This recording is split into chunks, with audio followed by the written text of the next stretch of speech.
compris nos contacts dans les réseaux sociaux. Nous vous saluons tous dans le beau et précieux nom de notre Seigneur et Sauveur Jésus-Christ. Dans le monde entier, dans quelques pays qui ont la culture dite chrétienne, on célèbre traditionnellement et en suivant les coutumes anciennes que plusieurs peuples ont hérité de ce peuple juif. On a dressé un calendrier fait par les hommes et on parle de la Pâque. Mais évidemment, l'Église n'a pas reçu l'ordre par les Écritures de célébrer cette fête. Voilà pourquoi l'Église ne s'associe pas aux fêtes et aux traditions humaines, bien que nous reconnaissons que ce peuple avait tout à fait, avant la venue de Jésus et pendant qu'il était sur la terre,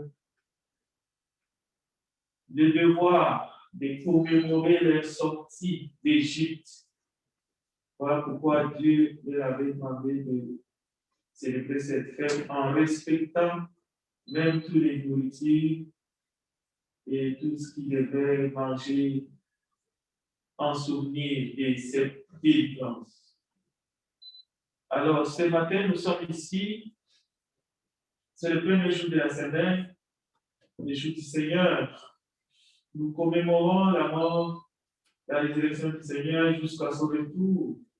Et nous le faisons dans la joie. Nous voulons d'abord et avant tout commencer par cette étude biblique. Je voudrais donner quelques consignes. Si vous vient à l'esprit pendant que nous allons présenter l'étude de ce matin, vous avez des questions, notez-les. Notez-les simplement. De telle sorte que pour ceux qui sont avec nous en ligne, ils peuvent nous l'envoyer. Vous n'avez pas besoin de nous dire qu'il y a des questions, mais gardez-les. Et pour vous qui êtes là dans notre voie ce matin, qui vous êtes déplacés, notez ça. Vous pouvez me remettre à la sortie et je crois que je vais aborder ces questions très prochainement. Bon, commençons par l'étude de la parole.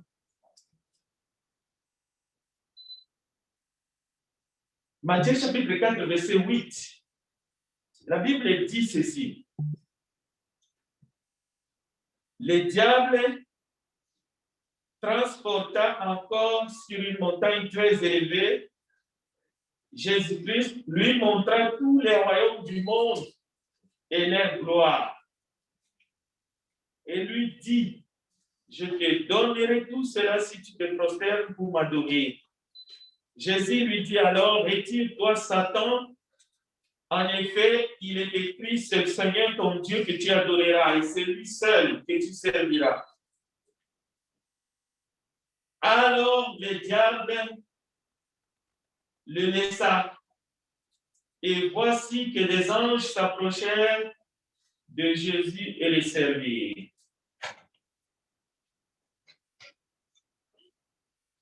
La tentation du pouvoir que le diable amène dans le désert au Seigneur,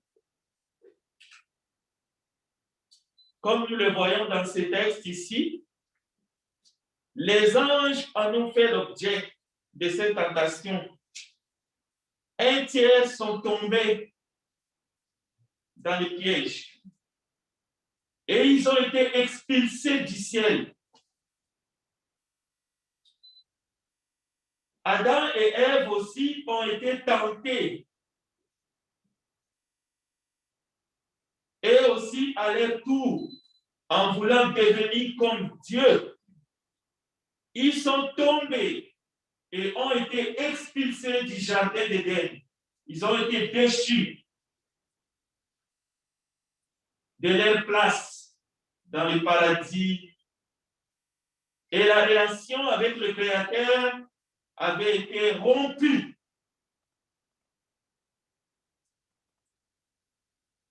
De nos jours, nous voyons des femmes qui convoitent, qui envient et veulent devenir des garçons, des hommes, par tous les moyens. Nous voyons aussi des hommes qui décident du jour au lendemain de se travestir, de devenir des transgenres. Ils envient et veulent devenir et être des femmes. Ça se passe dans nos yeux, dans nos sociétés. Deux personnes du même genre ont envie d'avoir des enfants. Alors, il faut contourner, il faut créer de nouveaux systèmes. Il faut leur donner ces droits.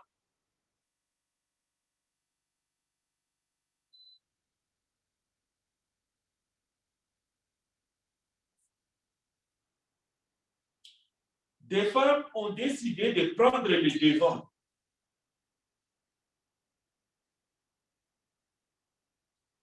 Ça veut dire quoi? Soumettre par la force les hommes, prendre le pouvoir par la force. Il faut préciser ici, il y a une différence entre la volonté de revendiquer sa liberté et ses droits, et aussi la détermination d'aller plus loin et de vouloir assujettir son bourreau. Nous allons prendre ici l'exemple d'un esclave qui veut sortir de l'esclavage et prendre son maître et faire de lui son esclave. L'histoire des esclaves qui font de leur maître d'hier des esclaves. C'est cette chimie-là qu'on retrouve dans une catégorie de femmes qui se présentent sous l'étiquette des féministes.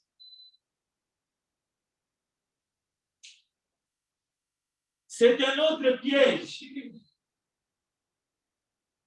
dans notre société que la parole de Dieu dénonce, que la parole de Dieu exhorte hommes et femmes de sortir de ce piège du diable.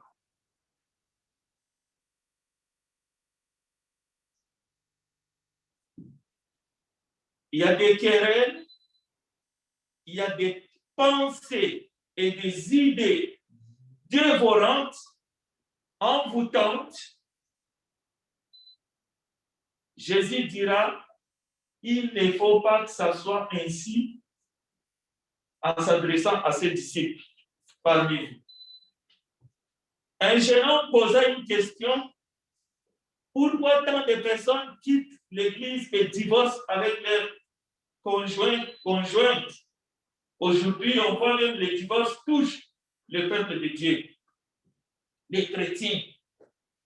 Pourquoi? Quelle est la raison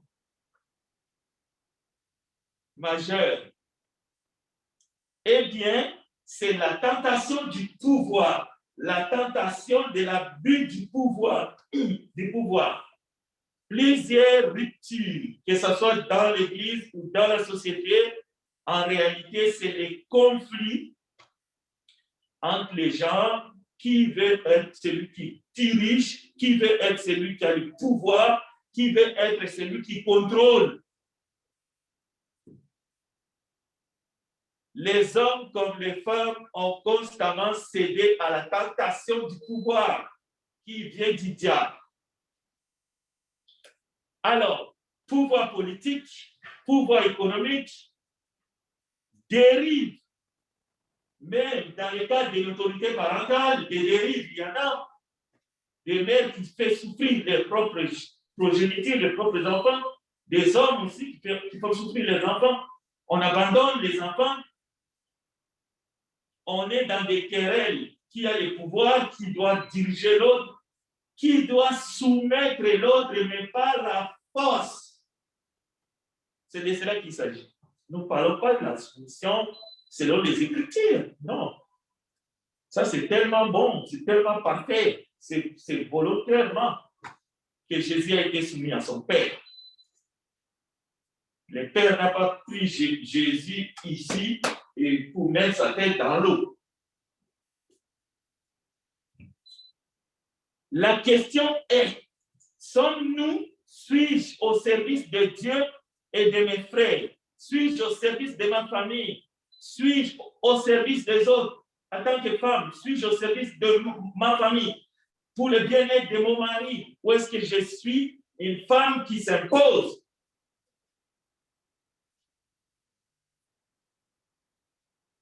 Voilà la cause de rupture.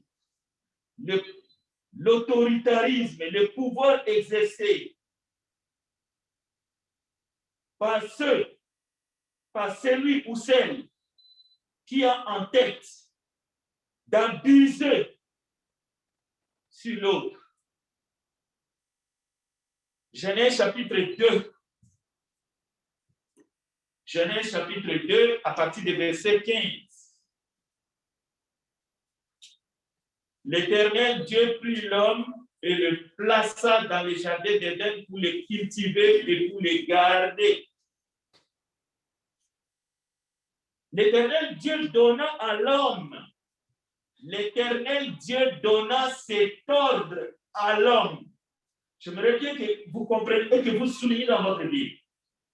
L'Éternel donne l'ordre à l'homme.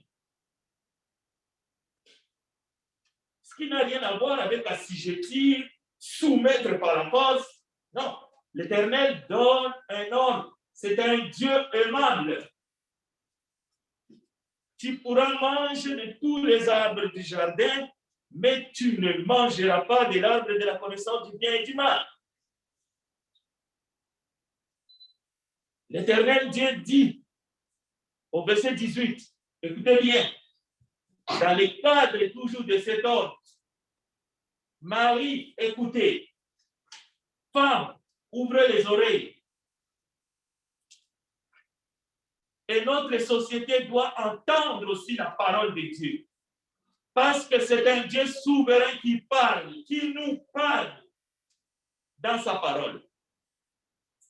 L'Éternel Dieu dit, il n'est pas bon que l'homme soit seul. Je lui ferai une aide semblable à lui. L'Éternel Dieu forma de la terre tous les animaux des champs et tous les oiseaux du ciel, et il les fit venir vers l'homme, écoutez, pour voir comment il les appellerait. Dieu ne donne pas l'ordre à l'homme de réorganiser les animaux selon ses propres valeurs.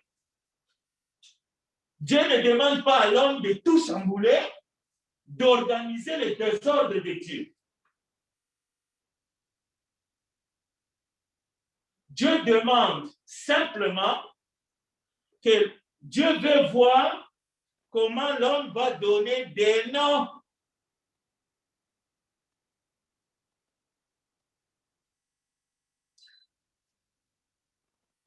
Dieu voulait que tout être vivant portât les noms que lui donnerait l'homme.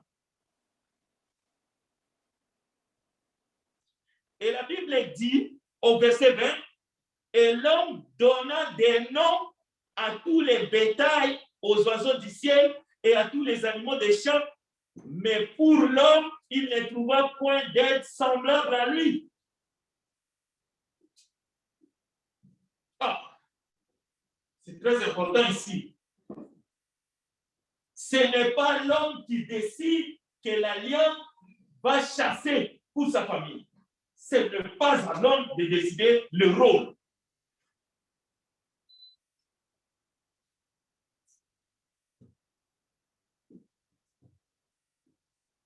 Écoutez, l'Éternel Dieu fit tomber un profond sommeil sur l'homme qui s'endormit. Il prit une de ses côtes et referma la chair à sa place, et l'Éternel Dieu forma une femme de la côte qu'il avait prise de l'homme. Alors que l'Éternel avait pris la poudre, matière molle, et il a formé l'homme, mais voilà, maintenant il prend une côte et il forme la femme. C'est pas pareil. Les scientifiques peuvent dire ce qu'ils veulent. Mais lorsqu'ils arrivent ici, ils se pointent. Ils se taisent ou ils s'égarent. Il faut qu'ils prennent des styrofoams, je ne sais pas moi quelle matière, pour essayer de ramollir et essayer de faire quelque chose qu'il appellerait un robot. Mais Dieu a fait. Il suffit de regarder un peu votre corps, vos ongles, et demander aux scientifiques d'en faire autant. Alors, au verset 23 et au verset 22, l'Éternel Dieu forma une femme de la côte qu'il avait prise de l'homme et il l'amena vers l'homme. Et l'homme dit, voici cette fois celle qui est os de mes os, chair de ma chair, et on l'appellera femme. Ah bon, la femme, c'est un être vivant, l'homme lui a donné le nom. Sur ordre de Dieu, c'est ça les noms femme que Dieu a dit. Ce n'est pas mon nom de famille. Les noms que l'être que Dieu a créé par la côte, les noms que Adam a donné, c'est Isha.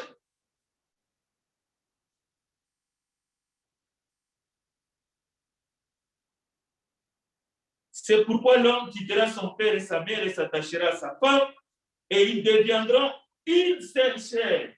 L'homme et sa femme étaient tous deux nus et ce n'est pas un détail. Ils n'en avaient point honte. Donc, la femme est censée venir compléter son mari. Ça se limite là. La femme porte le nom que l'homme lui a donné, femme. Mais quant au rôle de l'un et de l'autre, pendant que la femme, l'homme, était dans un profond sommeil, Dieu, en créant la femme, lui a donné parole. Dieu lui a dit des choses que nous, les garçons, nous ignorons souvent. Nous ne savons pas parce que nous n'étions pas là. Il y a un secret entre la femme et Dieu. Par exemple, le rôle d'enfanter. La femme a été créée avec cette disposition en elle. Alors, toi qui envies et qui dis, je ne sais pas si je suis un garçon ou une fille, il faut que tu as besoin de l'aide spirituelle, psychologique, et même sur les plans, tu as besoin de l'éducation de tes parents. Parce qu'on dit à l'âge de quelques années seulement, le caractère de l'enfant est fait, et si les parents ont raté, l'éducation, c'est fini. On peut aider par des exhortations, la parole de Dieu va venir. Oui, même la parole de Dieu ne transforme pas instantanément. Le mythe que tu deviendras une nouvelle créature, ton caractère change, boum, c'est faux. La Bible nous parle de la régénération.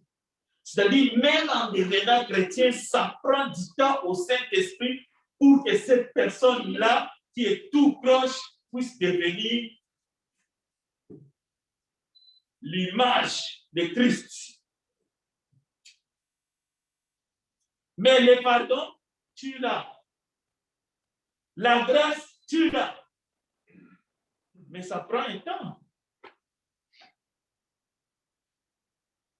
Donc, l'homme devait cultiver et garder les jardins d'Éden et non réorganiser tout à sa façon.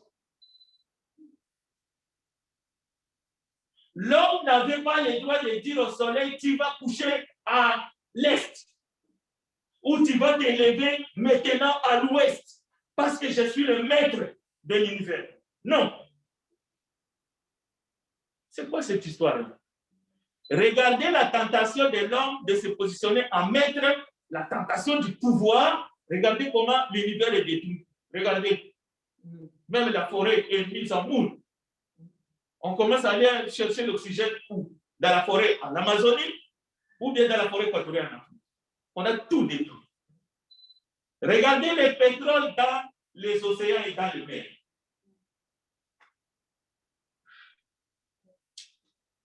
C'est triste. Il fallait seulement qu'il garde, qu'il surveille en complémentarité avec la femme qui a été mise à ses côtés, comme elle. Mais aujourd'hui, nous sommes tombés, l'homme veut donner un rôle à la femme veut donner un rôle. La femme veut dire à son, je vais te dire ce que tu dois faire. Et l'homme en même temps.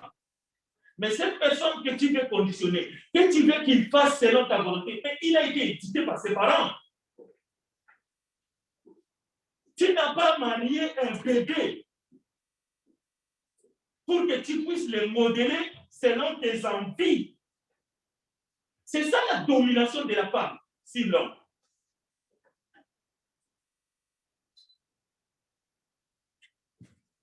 Bon. 1 Corinthiens chapitre 11, je vais lire un verset.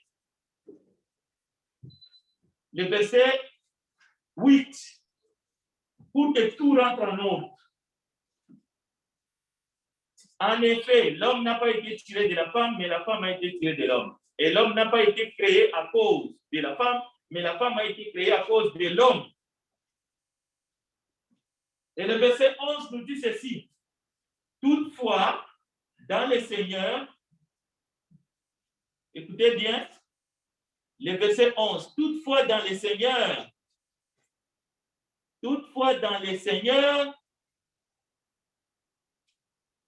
la femme n'est point sans l'homme,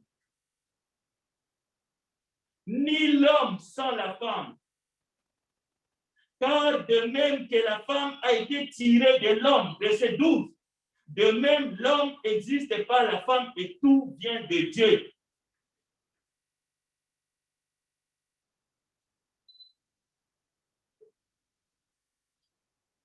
Ça peut nous aider à nous remettre en place.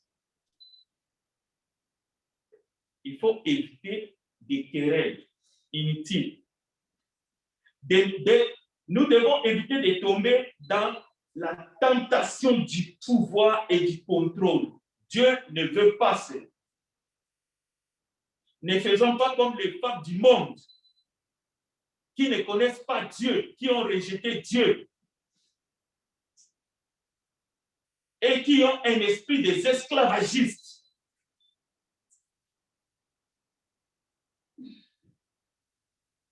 Il y a une différence entre dire qu'une chose n'est pas bonne que de dire je vais te faire 2 fois plus que tu m'as fait. Et souvent, ceux qui disent comme ça, on ne les a même pas fait quoi que ce soit. Ce n'est pas parce qu'on t'a élu comme épouse que toi, tu veux revendiquer les droits de toutes les femmes du monde contre un innocent, celui qui n'a fait que lui. Il faut d'abord prouver qu'est-ce qu'il t'a fait personnellement et particulièrement à toi, en tant qu'épouse, même si c'est le cas. Mais Dieu nous demande de nous placer et d'arranger les choses selon sa parole et selon sa volonté. Donc, malgré tous les pouvoirs de bonheur, malgré tous les projets de bonheur et non de malheur que Dieu a pour chacun de nous, y compris tous ceux qui nous suivent dans les réseaux sociaux, pour tous les êtres humains sur la surface de la terre, je dis bien certaines femmes ont eu capacité extraordinaire, de démolir leur propre foyer, leur propre mari, leur propre maison. Je dis bien une capacité hors des communs.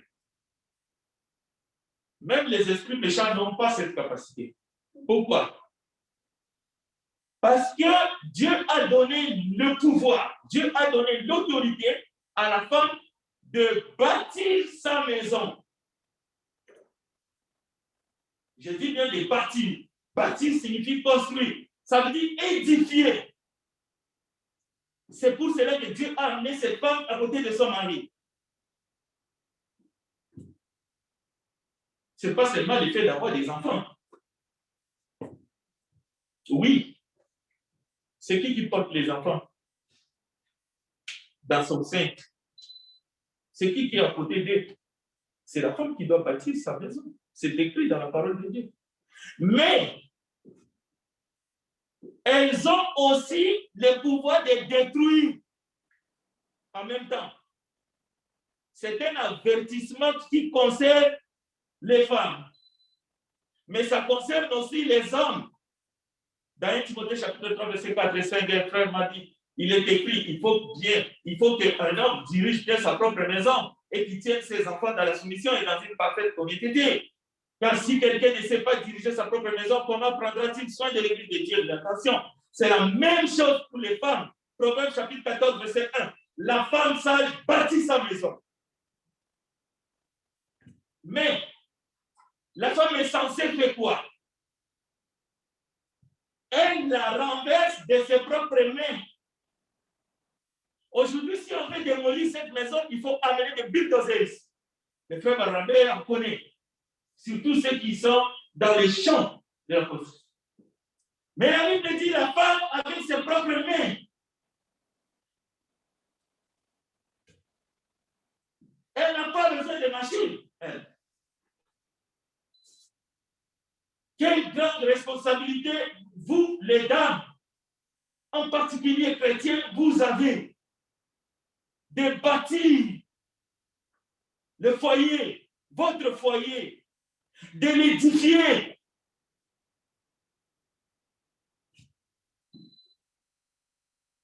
Vous êtes des bâtisseuses de foyer, des bâtisseuses de maisons, mais avec Dieu, avec la volonté, la pensée, avec les Écritures. Mais attention, celui qui a réussi ce pouvoir de bâtir, c'est celui-là aussi qui a cette capacité de détruire les foyers qu'il est censé les bâtir. Celui-là qui a été amené à côté de l'homme pour que l'homme puisse s'épanouir et atteindre, être le père, être le responsable que Dieu a voulu qu'il soit, c'est celle-là aussi qui va détruire mais complètement cet homme et le mettre à plat au point de marcher sur lui et le dominer. Et les enfants vont faire quoi? En pâtir, souffrir, devenir à leur tour des mauvais pères et des mauvaises mères. Écoutez, Proverbe chapitre 21, verset 9. Mieux vaut habiter à l'angle d'un toit que vivre avec une femme querelleuse. Une femme qui est une aide semblable à l'homme peut se transformer en un tyran et faire que son mari va vivre à l'angle d'un toit. Imaginez combien c'est dangereux pour un être humain puisse vivre à l'angle d'un toit. À tout moment, il peut tomber et se faire mal, se casser les coups, mourir. Donc, c'est une situation dangereuse. Il n'y a personne qui peut vivre à l'angle d'un toit pendant quelques minutes sans tomber avec des conséquences graves.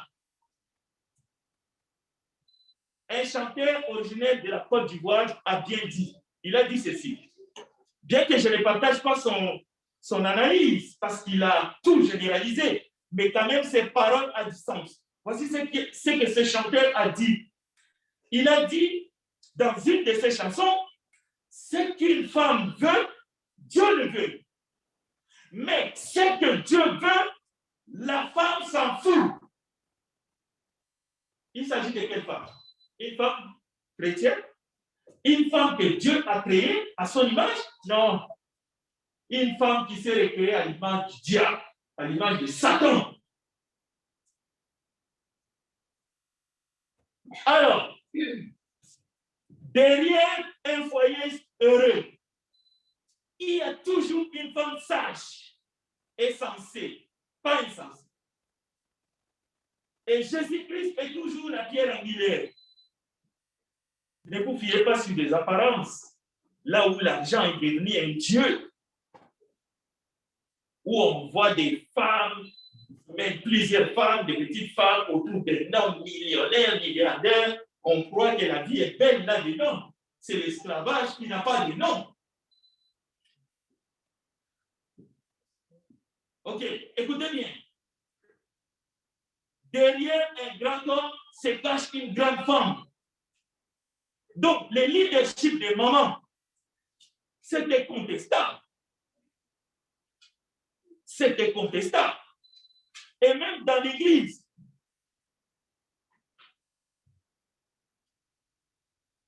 dans les assemblées où les femmes sont mises dans une situation où elles ne peuvent pas contribuer pour l'avancement de l'œuvre de Dieu. Dans des pays où on ne reconnaît pas l'apport, le rôle, le travail, dans les décisions importantes des femmes, alors que ces mêmes femmes ont lutté, parfois même pour la révolution, pour l'indépendance. Et il y a des pays où la femme est tout simplement négligée, et bien ces pays vont continuer à croupir et à souffrir.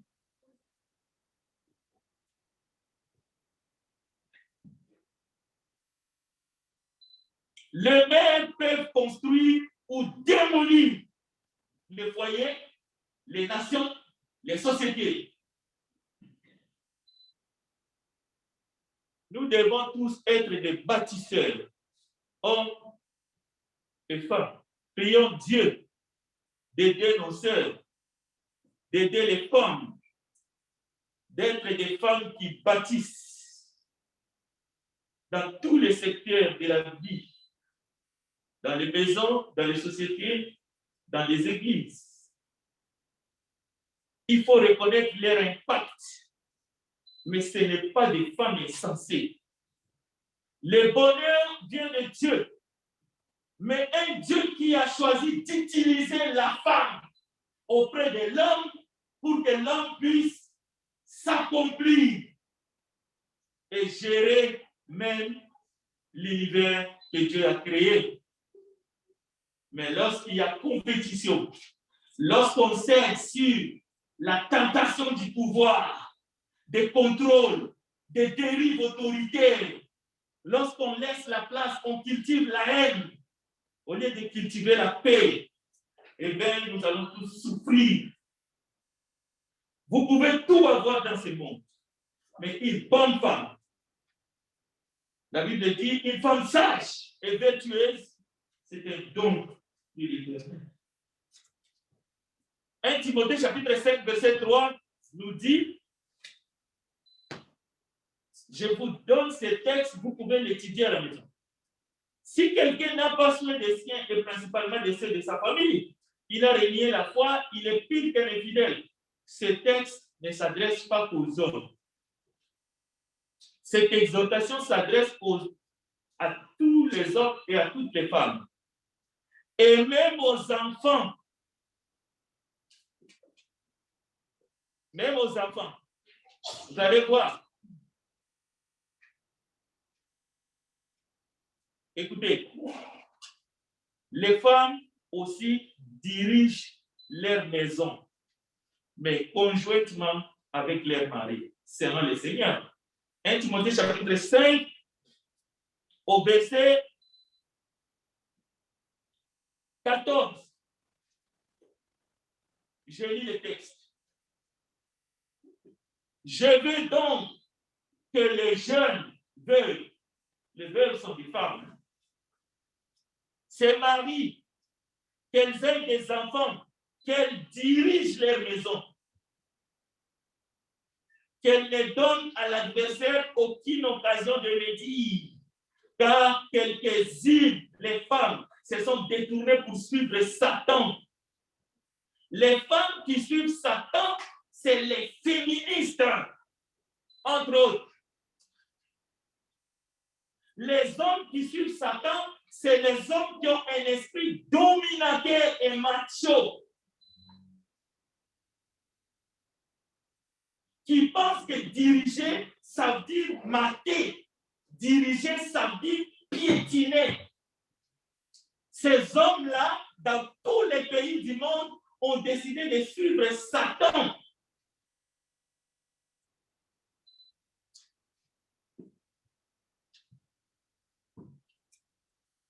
Et la Bible dit, au verset 17, que les anciens qui dirigent bien soient jugés dignes d'un double honneur. Surtout ceux qui travaillent à la prédication et à l'enseignement. Donc même les anciens sont dans ces lots. Il y a des anciens qui sont là pour mater le peuple de Dieu. Ils ne suivent pas les instructions du Seigneur. Il faut que les membres se prosternent devant eux. Heureusement, Dieu ne nous a pas donné des aînés comme ça. Sinon, ce serait invivant.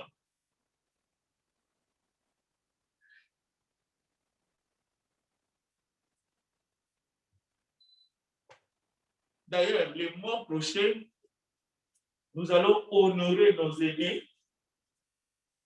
Antonio et Frère Mira, nous allons les écouter. Parce qu'il faut qu'ils nous exhortent. Sûrement, Dieu a mis des choses aussi dans leur cœur. De temps en temps, on aimerait les écouter. Et je recommande ici de prier pour le frère Édouard. Parce qu'il m'a dit qu'il a perdu ses yeux. Il peut même. Comment est-ce qu'il va faire pour venir jusqu'ici? S'il a besoin. Gardons-le au moins dans nos prières. Écoutez, je vais terminer en disant ceci. Il y a parmi les femmes qui sont sages. Et il y en a d'autres femmes qui sont folles et insensées. Elles sont animées par la colère et la jalousie maladive, l'insoumission et l'égoïsme. Elles sont indécentes, même à l'égard de leurs propres enfants. Elles manquent de pudeur. Elles détruisent tout ce qu'elles ont bâti pendant les temps où elles étaient sages. Alors, notre prière ce matin, dans le cadre de cette étude, c'est que chaque femme reste sage dans sa maison, organisatrice. Elle a besoin de toute la sagesse de Dieu pour continuer à construire. Et la Bible nous parle d'une femme vertueuse. Cela veut dire, celui qui craint l'Éternel et qui sera loué. Et auprès de qui l'homme, le mari, doit trouver son bonheur. Celui qui trouve une femme trouve le bonheur. Ceci doit être clair et net. Voilà la stabilité de la famille et de l'Église de Dieu vivant. On hérite de ses pères une maison et des richesses. Mais une femme intelligente est un don de l'Éternel. C'est clair. Vous avez votre part de responsabilité. Si l'Éternel ne bâtit la maison, c'est qu'il a bâti ce travail en vain. Si l'Éternel ne garde la ville, c'est en vain que veille les gardes. Donc, Dieu a donné aux femmes la fécondité. Les fruits de l'amour, c'est une récompense. Mais la femme a des responsabilités plus que le fait juste de donner naissance. Souvent, quand les choses vont mal, c'est parce que nos sœurs ont abandonné leur rôle pour se cramponner avec l'idée le pouvoir est à elle, il faut qu'elle dirige tout, il faut qu'elle gouverne tout, il faut qu'elle fasse tout pour soumettre les mains. Oui, il y a eu des abus et il y aura des abus que les hommes ont fait et que les hommes doivent se corriger s'ils veulent avoir des foyers stables et heureux. Bon, je vais m'arrêter, mais je vais lire un texte. Ce texte se trouve dans Proverbes chapitre 31. C'est la conclusion de cette étude. Mais entre-temps, j'aimerais dire aux femmes qui sont ici parmi nous, nos sœurs Christ, parlez et agissez comme des personnes appelées à être jugées par la loi qui donne la liberté. Dieu jugera sans pitié celui qui n'a témoigné aucune compassion aux autres. Il y a des sœurs qui sont animées par un esprit de jugement envers leur mari. Une mauvaise femme est remplie de préjugés contre son mari. Et c'est vice-versa. Alors, Proverbe chapitre 31, la conclusion maintenant, à partir de verset 1, verset 1er. Non, à partir de verset 10, qu'est-ce que j'ai dit? Proverbe 31, à partir de verset 10. On va terminer après avoir lu ce texte. Mais il faut que je les trouve. Il nous reste quelques. J'ai préparé le texte, je ne les trouve pas. Quelqu'un peut commencer à l'écrire. Non, laissez, je vais les lire devant. Étant donné que nous sommes en train d'enregistrer, ça va être bon pour tout le monde. Prenez patience, on va lire ce texte. C'est parce que ce texte vient répondre un peu à une autre question qui a été posée. Dans les réseaux sociaux, la place de la femme, c'est la cuisine. Vous allez voir maintenant que les gens racontent n'importe quoi. Vous pouvez trouver des parallèles de ce texte, même dans le Nouveau Testament. OK? Une femme qui est là, Dieu a créé l'homme pour que l'homme prenne mes besoins en charge. Je ne sais pas ça, c'est quel évangile ça. C'est du n'importe quoi. OK. Proverbe chapitre 31. Proverbe chapitre 31. Qui peut trouver une femme vertueuse? Elle a bien plus de valeur que le père. Le cœur de son mari a confiance en elle. Et les produits ne lui feront pas défaut. Elle lui fait du bien et non du mal. Une femme, malgré la capacité de détruire, on ne fait pas mal à son mari. Soyez aimables. OK? Verset 13. Tous les jours de sa vie, ce n'est pas qu'aujourd'hui, tu es correct, tu es soumis, demain, tu commences à crier. Verset 13. Elle travaille, écoute, elle travaille d'une main joyeuse. Verset 13. Elle se procure de la laine et du lin et travaille. Ce n'est pas une paresseuse. Elle travaille d'une main joyeuse. Verset 14. Elle est comme un navire marchand. Elle amène son pain de loin. Alors, ceux qui disent la place de la femme, c'est la cuisine. Ce sont des. Et ces hommes ont décidé de suivre Satan. Tu peux t'attendre avec ton épouse qu'elle puisse rester à la maison. Ce n'est pas de cela que je dénonce. Je dénonce la philosophie que la femme doit rester à la maison comme un rideau. Bon, terminons. Écoutez, elle s'élève lorsqu'il est encore nuit. Et elle donne la nourriture à sa maison et la tâche à ses servantes. Vous restez au lit. La Bible dit que la femme s'élève plus tôt que son mari. Pas toujours, il y a des exceptions. Parce qu'il y a des maris qui se lèvent toujours très tôt. Je vais terminer par une prière. Prions ensemble. Je vous laisse le texte. Vous allez continuer. Et je sais que le Saint-Esprit va continuer à vous enseigner. Bénis ton peuple, bénis nos sœurs que nous aimons bien. Bénis tous les couples, bénis tous les foyers qui sont en risque. Éternel Dieu, toi tu connais. Prince de la paix, nous t'invitons de guérir nos cœurs. Nous vivons dans des sociétés qui sont brisées. Mais nous pouvons apporter encore, comme les sels apportent du goût dans les aliments. Nous apportons ta parole, comme le baume dans nos cœurs. Dieu Tout-Puissant, agit. Réconcilie les couples qui sont au bord de l'éclatement. Nous t'en prions, notre Dieu, et nous te louons ce matin. Merci parce qu'à travers toi et en toi, le bonheur est possible ici-bas, maintenant. Nous remettons les débits de ce culte entre tes mains. Bénis ce moment, bénis ceux qui nous suivent et qui sont plus loin